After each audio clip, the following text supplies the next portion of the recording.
제가 당선이 된 기장 총무는 어떤 사람인지 어떤 역할을 하는 것인지 제가 좀 설명을 드리고 있습니다. 우리 한국 교회의 각 교단마다 총무를 선출하는 방식이 조금씩 다릅니다. 제일 큰 교단인 예장 통합교단은 임원회에서 총무를, 그러니까 사무총장이라고 하는데 거기는 사무총장을 뽑아요. 거의 이제 그 해에 총회장 되신 분의 의중이 그대로 관철이 되겠죠. 거기서 뽑은 사무총장 후보를 총회에 내놓으면 총회가 인준하면 되는 겁니다. 결국은 총회장이 한 분의 의중이 거의 관철되는 그런 시스템이고요. 감리교회는 각 국마다 위원회가 있는데 선교위원회 위원이 한 23명 정도 됩니다. 23명 되는 위원회에서 2명을 뽑아가지고 감독회장님한테 갖고 가면 그 감독회장님이 2분 중에 하나를 선택하게 되어 있습니다. 그래서 여기도 감독회장님 한 사람의 의중이 굉장히 큰 비중을 차지하게 됩니다. 그런 것에 비해서 우리 기장총회는 총무를 선출하는 방식이 각 노회에서 대표를 뽑거든요. 세례교인 500명당 1명의 대표를 뽑습니다. 목사님, 장로님 뽑는데 저희가 올해는 611명의 대표입니다. 그분들이 모여서 직접 투표를 해서 뽑게 되어 있습니다. 그래서 기장총회의 선거가 제일 어려워요. 전국에 있는 대의원들을 상대로 해서 자신을 설명해야 되고 선거 운동을 해야 되기 때문에 훨씬 어렵습니다. 그 대신 그렇게 뽑힌 총무이기 때문에 실제적인 권한과 책임이 예장교단이나 감리교회에 비해서 훨씬 큽니다. 그래서 이런 제도를 우리 한국 기독교 장로회, 또 한국 기독교 교회 협의회, 또 아시아 기독교 교회 협의회, 또 세계 교회 협의회, 이런 그 에큐메니칼 전통을 가지고 있는 교단이나 연합기관은 다 총무 중심제를 선택을 하고 있어요. 총무 중심제는 세상적으로 말하면 내각 책임제예요. 그러니까 내각 책임제에도 대통령이 있습니다. 그러나 대통령은 또 국가의 원로로서 상징적인 의미를 가지고 있고 의전적으로 또 법적으로 이런 거에만 대표성을 가지고 있고 실제 정치를 하고 정책을 입안하고 추진하고 만들어내고 이런 것들은 다 수상이 하는 거죠. 그런 것처럼 이제 저희 교단과 에큐메니칼 단체들은 실제 책임을 지고 있는 실무 책임자인 총무에게 모든 권한과 책임을 부여하고 있는 그런 독특한 구조를 가지고 있습니다. 그런 점에서 기장 총무는 다른 교단의 총무에 비해서 훨씬 책임 범위가 넓고 권한과 책임이 무거운 자리입니다. 현재 우리 교단은 너무나 어려운 상황에 있기 때문에 이 총무라는 직책이 다른 때보다 훨씬 무겁고 또 부담이 큰 것이 사실입니다. 총무는 여러 가지 역할을 해야 되는데요. 그중에 가장 중요한 것이 총회 결의사항을 집행하는 겁니다. 총회는 9월달 총회를 하고 나서 거기서 여러 가지 안건이 올라와요. 그러면 그 안건을 올라온 것을 협의해서 어떤 것은 통과시키고 어떤 것은 부결시켜서 1년 동안에 해야 될 사업들을 결정하는 겁니다. 그러면 결정된 사업들을 그다음 각 위원회로 나눠주는 거예요. 만약에 평화통일에 대한 사업이다 그러면 평화통일위원회가 하고요. 기후정의에 대한 사업이라면 기후정의위원회가 하고, 교회 전도하고 뭐 이주민 선교 이런 거면 선교위원회가 하고 뭐 여러 가지 이렇게 돼 있습니다. 우리 교단에는 지금 30개가 좀 넘는 위원회가 있습니다. 그 각 위원마다 한 15명 내외 정도의 위원들이 각 노회에서 각 교회에서 파송된 분들이 운영을 하고 있고요. 그 인원 가지고 큰 사업을 다 책임질 수 없기 때문에 그 위원회는 기획만 하는 거예요. 실제는 어디 가야 되냐? 28개 전국의 노회에서, 그 노회는 각 교회가 또 포함되어 있겠죠. 거기서 사람들을 동원해주고 재원을 지원해주고 같이 협력해서 일을 해나가야 됩니다. 그래서 총무가 해야 할 중요한 일은 위원회를 잘 운영해야 되고요. 그 다음에 각 노회를 밀접하게 소통하면서 선교 사업을 진행하는 것이 대단히 중요합니다. 두 번째는 인재 양성이에요. 우리가 60년대, 70년대, 80년대까지 기장교단이 작은 교회이지만 인재가 되게 많았습니다. 똑똑한 인재들이 많아가지고 작은 교단이지만 한국 교회를 대표하는 그런 역할을 했습니다. 그리고 똑똑할 뿐만 아니라 이 고난을 받는데도 깡이 세가지고 이 독재 정부와 아주 결연히 맞섰기 때문에 외국에서는 한국 기독교 장로회를 가장 중요한 교단으로 인식을 하고 있습니다.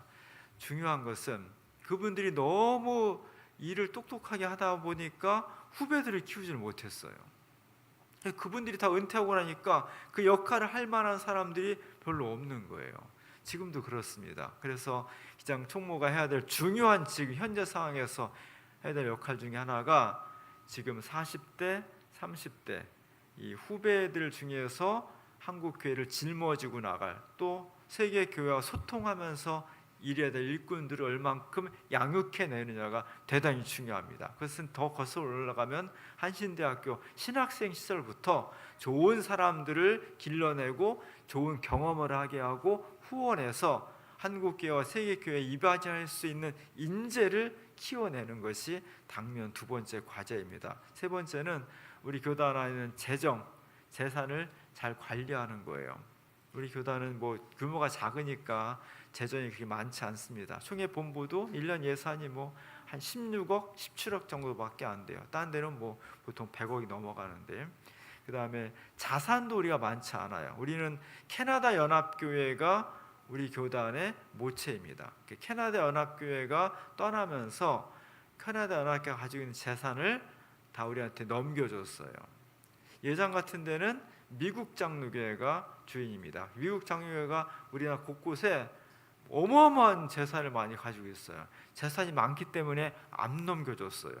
지금도 미국 장로교회에서 파송된 사람들이 한국 내 미국 장로교회 재산을 관리를 합니다. 그런 것에 비하면 캐나다 연합교회는 떠나면서 아주 깔끔하게 기장교회에다 다 넘겨줬어요. 물론 양이 많지 않았습니다. 있는 것도 또 하다 보니까 다 팔아가지고 뭐 여기저기 많이 썼어요. 그래서 지금 남아 있는 게 이제 수유리의 아카데미 하우스하고 그다음에 서대문의 선교교육원 터전하고 이런 몇 군데가 남아 있는데, 우리로서는 이걸 어떻게 잘 활용해서 수익구조를 가져가느냐 하는 것이 대단히 중요하고, 계속 교인들이 감소하기 때문에 교회가 축소하니까 교회가 어려워지는 헌금도 적어지고, 헌금이 적어지면은 총회로 올려보낸 헌금도 줄어들 수밖에 없거든요. 이런 구조를 어떻게 재정을 잘 관리해 나가야 되느냐가 대단히 중요합니다. 네 번째로는 기장교단은 우리 교단만이 아니라 한국 교회와 세계 교회와 끊임없이 소통하면서 같이 하나의 보편적인 교회를 이루어가는 것이거든요. 이런 교회가 전국에 세계에 수도 없이 많이 있지만 교회의 본질은 하나다라고 주장하는 것이 에큐메니컬 운동이에요. 그것은 의도적으로 해야 돼. 그래서 그런 운동을 같이 펼쳐나가면서 기장이 한 교단이 아니라 한국 교회를 이끌고 갈 수 있는 리더십을 가져야 되기 때문에 그런 부분이 대단히 중요합니다. 다섯 번째는 우리 기장은 끊임없이 교회만이 아니라 사회를 구원하기 위해서 노력을 했습니다. 그래서 민주화 운동을 했고 민권 운동을 했고 통일 운동을 했습니다. 그렇게 운동을 하려다 보니까 교회만의 운동으로는 부족하기 때문에 늘 시민단체와 연결했고 때로는 정당하고도 연결했습니다. 그래서 우리 교단은 작지만 네트워킹이 그냥 종교계뿐만 아니라 시민사회와 정당, 정치계 쪽에도 기장의 네트워크가 굉장히 많이 형성이 되어 있습니다. 그것은 교회가 해야 될 일이 교회 안에서만 하늘나라 이루고 기쁘고 감사하고 끝나는 것이 아니라 교회 밖에 있는 우리 사회의 불이라든지 모순이라든지 아픔 같은 것들을 서로 치유해서 세계 전체가 하나님의 뜻이 이루어지는 하늘나라를 이루기 위한 운동이 우리 기장의 신앙 고백이기 때문입니다. 이런 것들 말고도 이런 모든 걸 다 총괄적으로 진행을 해야 되거든요. 그러니까 상당히 광범위하고, 이거 말고도 구체적으로 들어가면 어마어마하게 일이 많아요. 그 많은 일들을 저 혼자 할 수 없기 때문에 기장총회 본부에는 한 30명 정도 되는 직원들이 있습니다. 그 직원들과 호흡을 맞추면서 이 사업을 진행시켜 나가는 것입니다.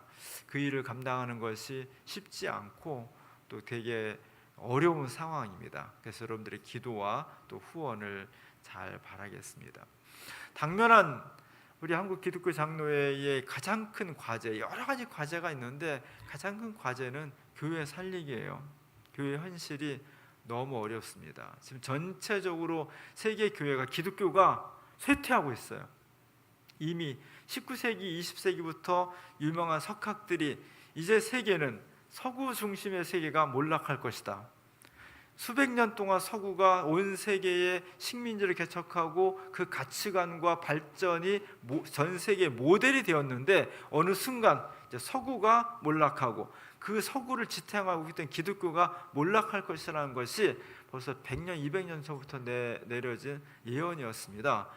근데 그것이 아주 서서히 이루어지다가 21세기에 들어와서 그 속도가 빨라지고 있습니다. 기독교의 본사는 역시 서구 유럽인데 유럽의 교회가 무지하게 문을 많이 닫고 있습니다.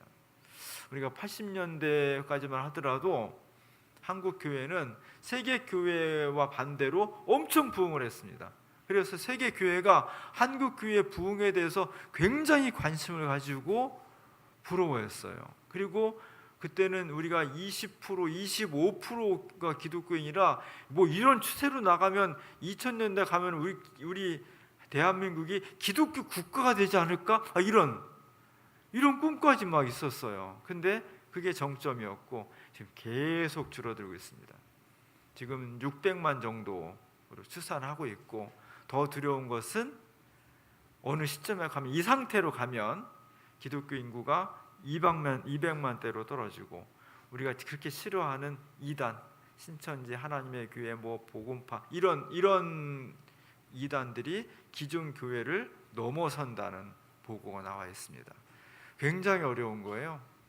그 중에서 기장교단이 더 큰 타격을 입고 있고 제가 2008년도에 총회 근무할 때 우리가 35만 명이라고 했습니다. 그때도 큰 교단이 아니었어요. 근데 지금은 드디어 올해 보고서에 20만 명이 깨져버렸어요. 19만 3천 명이가 그렇습니다. 그러니까 16년 동안 매해마다 10,000명씩 줄은 거예요. 한 해에 10,000명이 줄은 것도 엄청난 겁니다. 100명 교회가 100개가 문을 닫은 거니까. 근데 그것이 한 해가 아니라 16년 동안 한 해도 안 쉬고 계속 지금 줄어들고 있다는 거예요. 굉장한 위기입니다.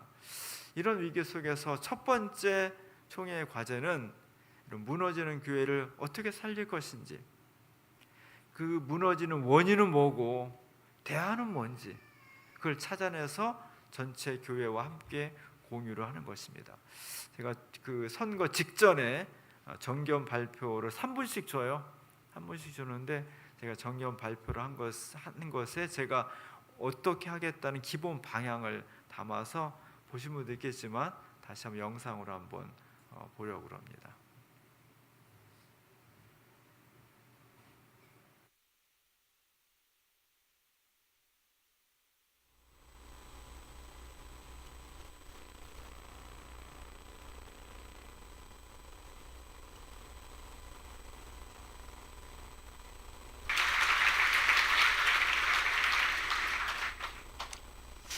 동네 사직한 아주머니가 너무 잘해준다고 해서 사진을 뽀셔버려가지고 제가 봐도 저게 난가 그런 생각이 들지만 더 맞습니다. 시편의 시인이 이렇게 탄식했습니다. 날마다 사람들이 내 하나님이 어디 있느냐라고 조롱합니다. 나는 그래서 날마다 울어서 밤낮으로 울음이 내 음식이 되었습니다. 2500여 년 전의 이 탄식이 21세기의 세계의 기독교 상황과 똑같습니다. 어느 곳에 가든지 철학의 이름으로, 과학의 이름으로, 도덕의 이름으로 이제는 하나님이 존재하지 않는다고, 이제는 무신론이 소수가 아니라 대세가 되어버렸습니다. 그리고 우리는 모두가 다 무신론적 공기를 호흡하며 살고 있습니다. 그래서 교회가 중요한 겁니다. 교회는 하나님이 살아있다고, 이 세상 어떤 이름으로 신이 존재하지 않는다고 아우성치는 사람들 향해서 하나님은 여전히 살아있다고, 그 하나님이 우리의 모습을 띠고 오신 분이 예수이며 그분의 십자가 부활을 통해서 우리를 구원했다고 이 복음을 증언하는 것입니다.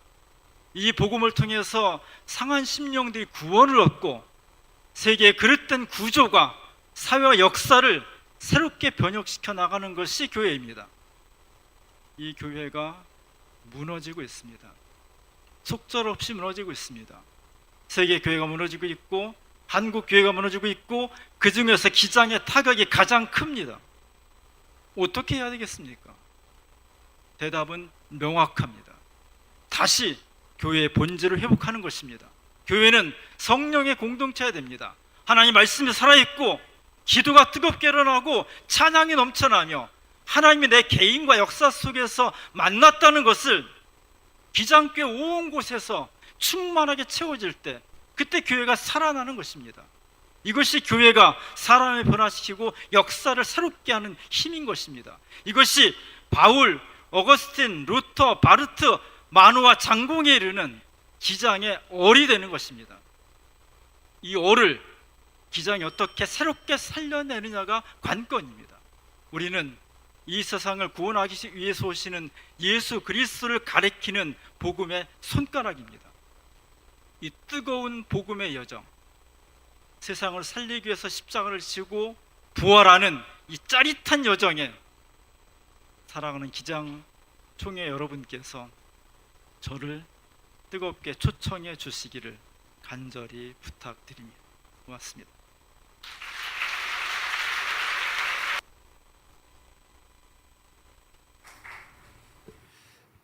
그렇게 해서 제가 어쨌든 결과는 잘 나와서 제가 당선이 되었습니다. 그렇게 당선이 될 수 있었던 것은 무엇보다도 우리 주민교회 여러분들이, 장로님들과 여러분들이 어려운 여건에서도 기도를 많이 해주셨고 적극적으로 협력을 해주셔서 가능했던 것입니다.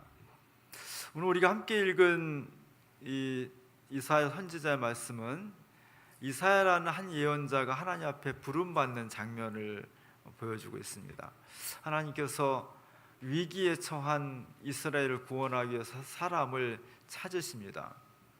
하나님은 일하는 방식이 당신의 말씀을 전할 대언자를 세워서 그 시대를 구원하는 것입니다. 어려울 때마다 위기를 극복할 수 있는 대안을 주님께서 만들어 주셨습니다. 그것이 어떤 때는 사사들로 나타났고요, 왕정 시대에는 왕의 권력의 반대편에 서서 하나님의 공의로운 말씀을 전하는 예언자들로 나타났습니다.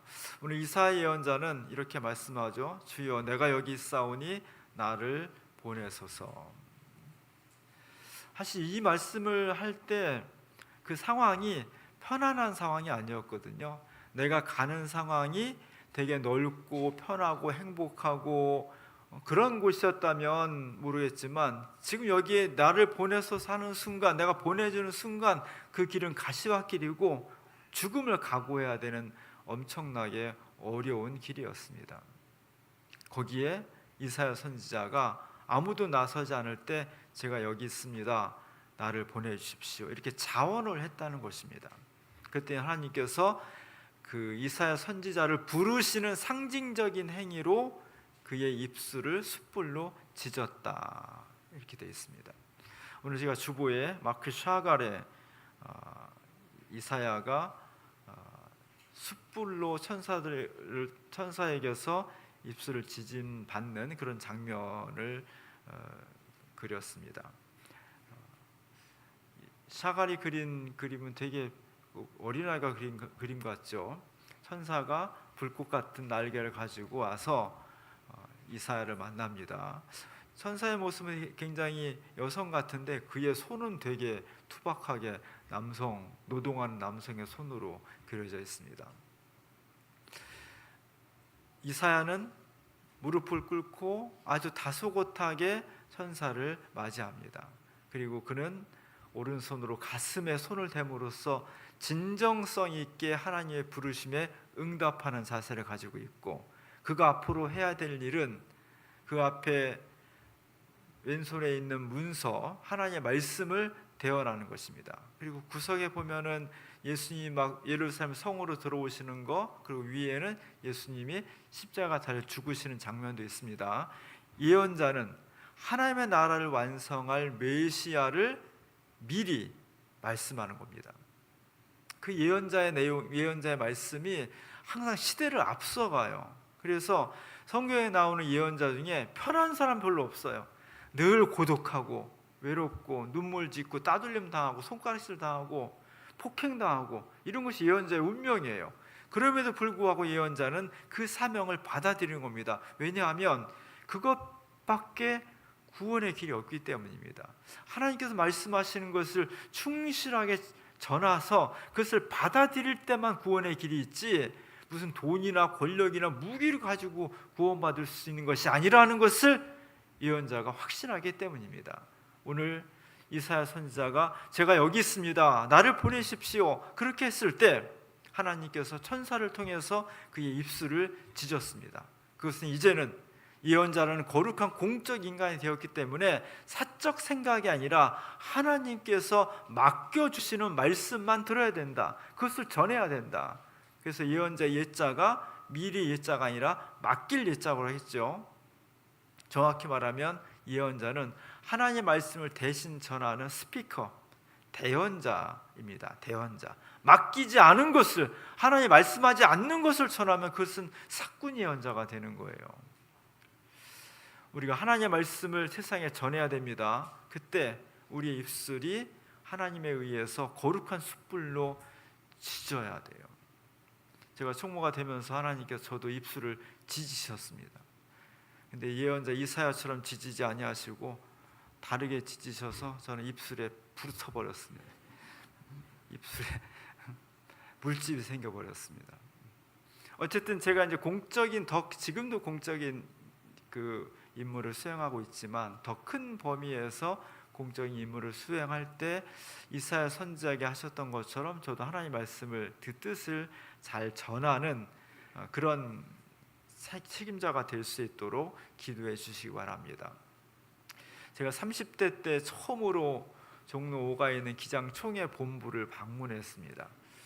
정말 저희들 속에는 이렇게 총회 그런 뭔가 상회라는 개념이 있어요. 뭔가 좀 낯설고 젊은 목사가 처음에 들어갔는데, 지금 생각하면 사실 총회 본부의 주인은 기장 모든 목사님, 장로님, 교인들이 주인이거든요. 근데도 괜히 거기 가면 뭔가 좀 어색하고 떨리고 막 그래요. 처음 갔는데 너무 부러운 거예요. 왜냐하면 저는 조그만 교회라고 있었기 때문에 새벽기도, 수요일, 주일, 오후 뭐 신방, 청소 다 했는데 거기 가니까 우리 비슷한 또래 목사님들이 다 책상에 앉아가지고 전화 한 대씩 놓고 컴퓨터 앞에서 커피 마셔가면서 업무를 보고 있는 거예요. 와, 되게 편하겠다. 더 너무 멋있는 거예요. 그래서 제가 나중에 이제 몇 년 지나고 오래 지나서 2007년대 처음으로 총회 이제 국내 선교부장으로 들어갔죠. 가보니까 보이는 게 다가 아니고요. 보이는 건 하나도 멋있는 게 아니고요. 온갖 잡일을 다 해야 돼. 일이 굉장히 많습니다. 그래서 뭐 야근 맨날 야근했고요. 토요일날 주일날 한 번도 제대로 쉬어본 적이 없습니다. 그래서 여러분들이 그때 제가 이제 담임하던 수원에 있는 미랄 교회에서 총회 본부로 떠난다고 하니까 우리 교인들이 무척 서운했어요. 그리고 그 서운함이 나중에 막 배신감으로 느껴졌어요. 그래가지고 제가 무슨 총회 본부에 들어가서 호의호식하고 부귀영화를 누리느냐고 교회를 버리고 간 것처럼 그렇게 해서 상당히 사실 진통이 있었습니다. 여러분은 그러지 않았으면 좋겠습니다. 저 호의호식하러 가는 게 아니라 고생하러 가는 겁니다. 그러니까 여러분들이 더 위해서 기도해 주시고 더 뜨겁게 응원해 주시면 좋겠습니다. 주민교회 역사에서 우리 기장총회 본부의 총무를 배출했다는 자부심을 가지시면 좋겠습니다. 누군가는 해야 되는데, 누군가는 맡아서 바르게 그 일을 감당해야 되는데, 그래도 주민교회 공동체가 계속해서 이 일을 기도해 주시고 또 응원해 주시고 그 결과로 현재 담임 목사를 총회 본부의 총무로 만들었다는 것은 우리 기장교회 1600개 교회 중에서 그런 교회가 많지 않습니다. 많지 않은 교회 중에 하나가 주민교회입니다. 그리고 그 모습을 진정으로 원하면서 함께 마음을 맞추어 했다는 것이 중요한 겁니다. 그래서 여러분들이 서운함도 있겠지만 우리 주민교회가 기장교단에 총무를 배출했다는 자부심을 가지고 이제는 주민교회는 이제까지도 그래왔지만 시야가 교회만이 아니라 또 성남 지역을 넘어서 기장교회 전체 그리고 한국교회 전체를 바라보면서 신앙을 생활하고 하나님의 음성을 전할 수 있는 그런 어떤 조금 더 확대되고 조금 더 높아진 어떤 차원의 신앙 사명을 주민교회 공동체 전체가 가지게 되었다. 그런 마음을 가지고 앞으로 함께 주의 사역을 감당하면 좋겠습니다. 이제까지 도와주신 여러분께 진심으로 감사를 드리고 앞으로도 우리 기장총회본부와 함께 주민교회가 더욱더 하나님 나라 사역에 최선을 다할 수 있는 그런 아름다운 풍경이 이루어질 수 있기를 주님의 이름으로 간절히 축원합니다. 은혜로우신 하나님, 하나님께서 우리에게 사명을 주셨습니다. 어려울 때 이사야 예언자를 부르셔서 이스라엘 백성들에게 하나님의 뜻을 전달하게 하신 것처럼 우리 주민교회를 통해서 또 기장총회 본부를 통해서 이 시대에 주의 말씀을 전하기를 원하십니다. 우리의 입술을 지져 주옵소서. 이제는 하나님 말씀만 전하고 하나님 말씀만 위해 살아갈 수 있는 주님의 자녀들 되게 하옵소서.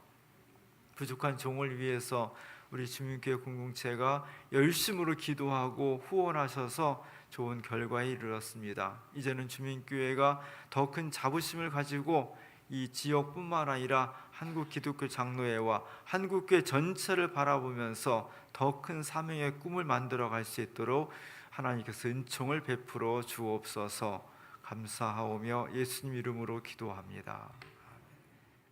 아멘.